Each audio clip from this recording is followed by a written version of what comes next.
Je vous souhaite la bienvenue pour la 8e journée de néphrologie de Sétif, qui est réalisée par le CHU de Sétif, service de néphrologie de CHU de Sétif.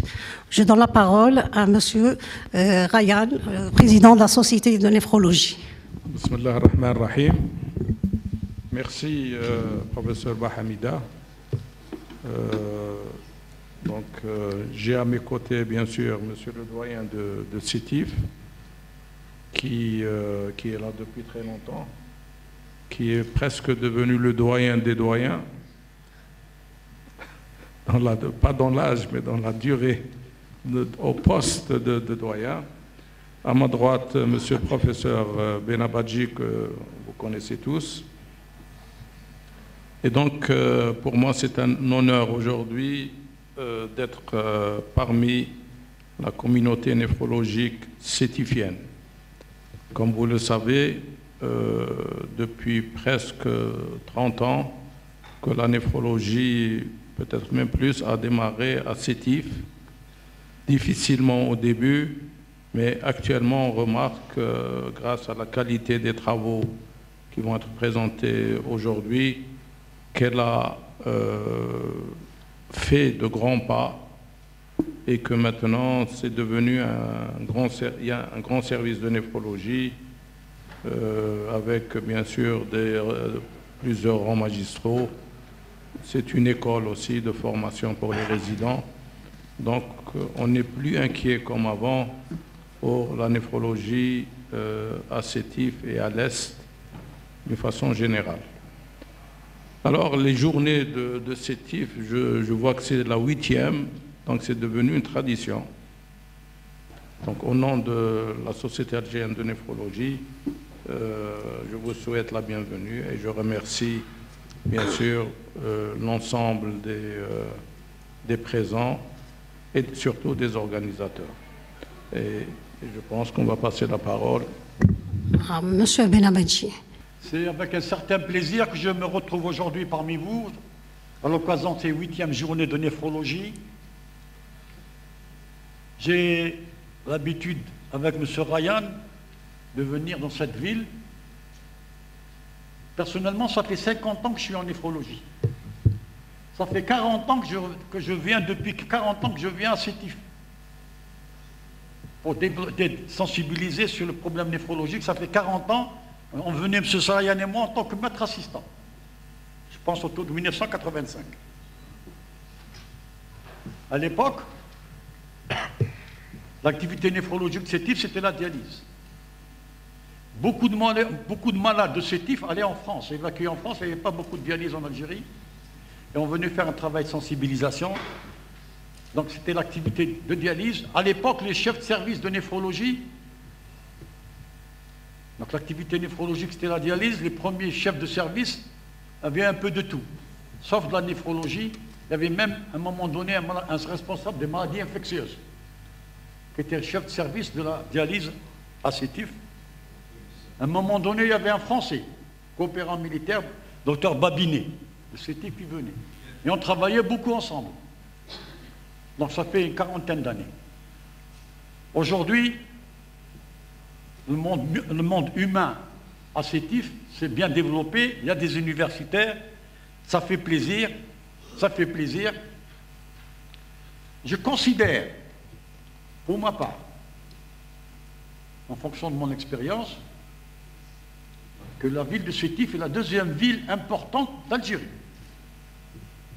Je connais un peu le monde médical, le monde de la santé, le monde économique. Pour moi, Sétif, après Alger qui est ma ville natale, c'est Sétif. Donc il s'agit pour moi d'une ville importante.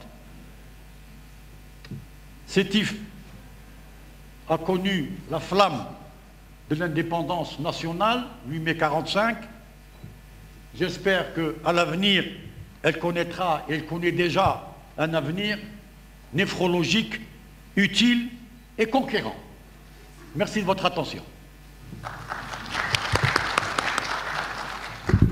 Merci, M. Benabadji. On passe la parole à M. le doyen, professeur Lawamri. Salam alaikum. Donc, c'est un plaisir et un honneur pour la faculté de médecine de Sétif et l'université Farhat Abbas de Sétif d'accueillir et d'abriter ces 8e journées de néphrologie. C'est un honneur d'avoir parmi nous cette honorable assistance venue des différentes régions du pays. C'est un honneur également d'avoir parmi nous Monsieur le professeur Ryan,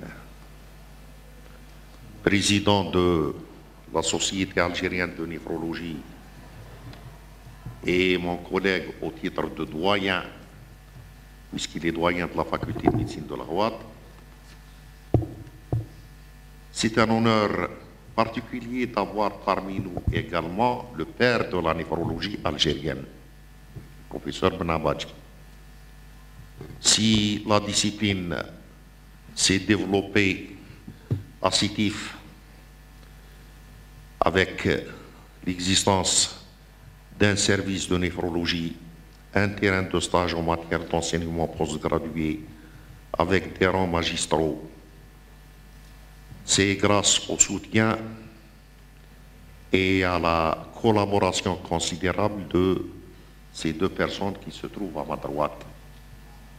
C'est grâce à eux qu'il y a eu promotion d'enseignants pour accéder au rang magistral et permettre de créer une école de néphrologie à Sétif.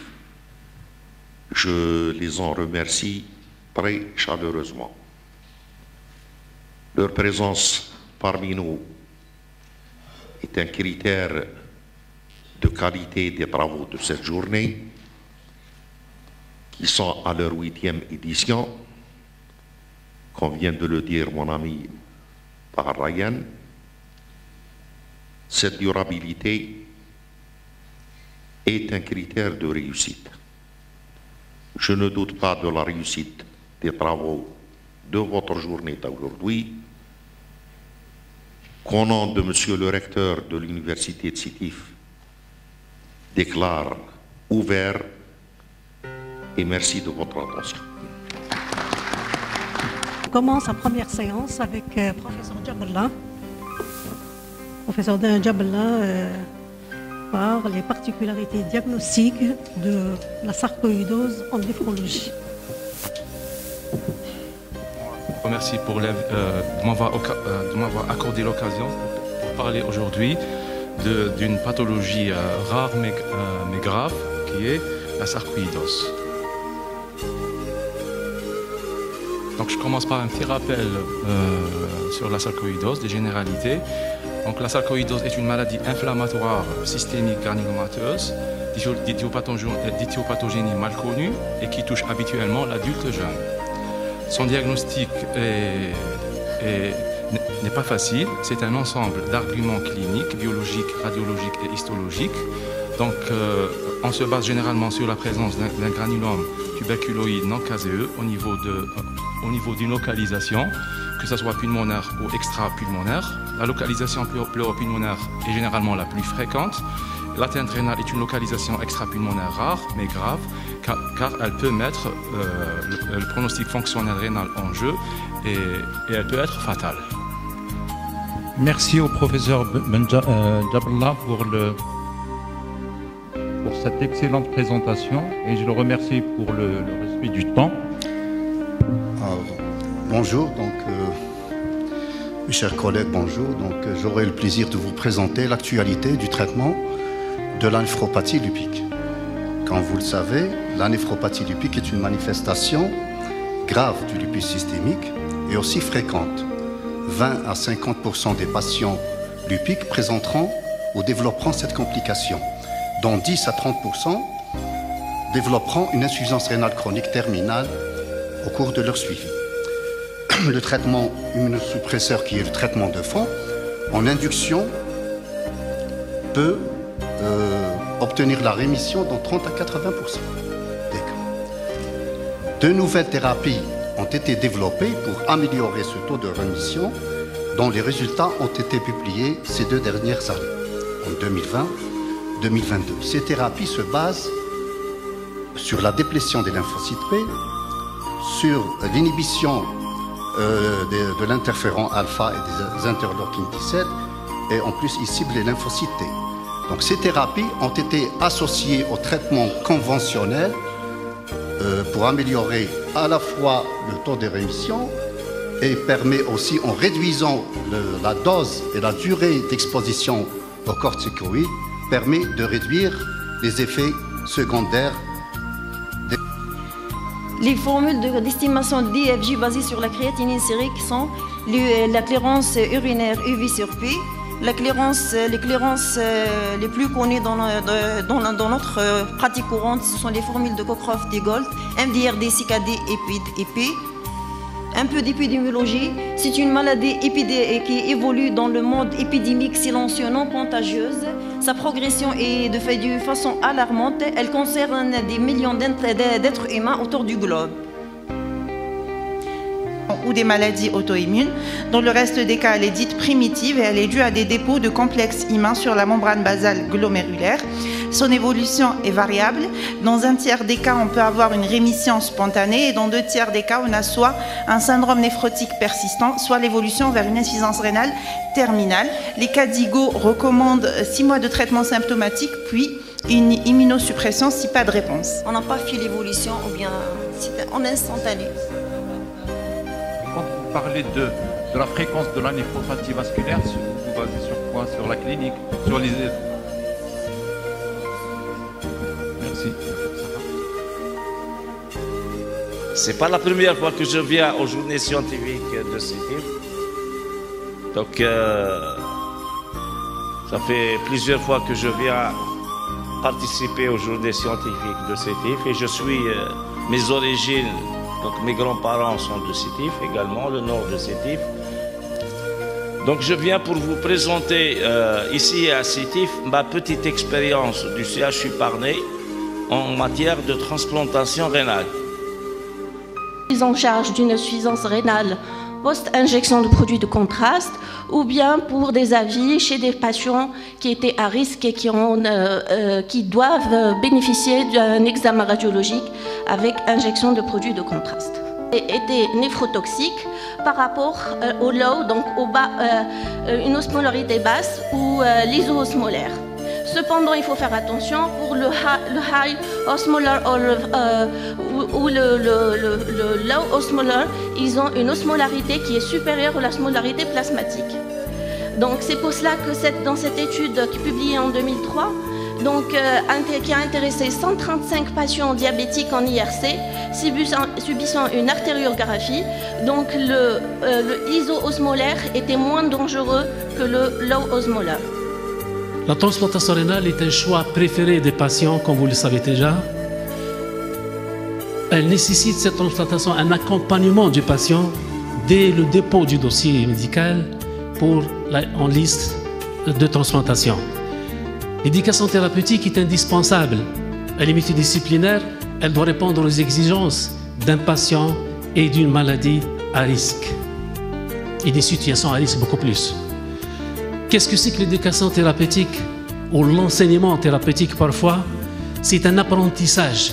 Et dans l'apprentissage, il y a la répétition, il y a l'enseignement, il y a l'objectif d'avoir des compétences thérapeutiques, des compétences médicales, paramédicales, et côté aussi du patient, pourquoi pas, parce que le patient est l'acteur de sa maladie. Donc les objectifs sont souvent personnalisés. On ne peut pas protocoliser une éducation thérapeutique. Les 2 reins ont été jetés à la poubelle. Non, ils n'ont pas été prélevés.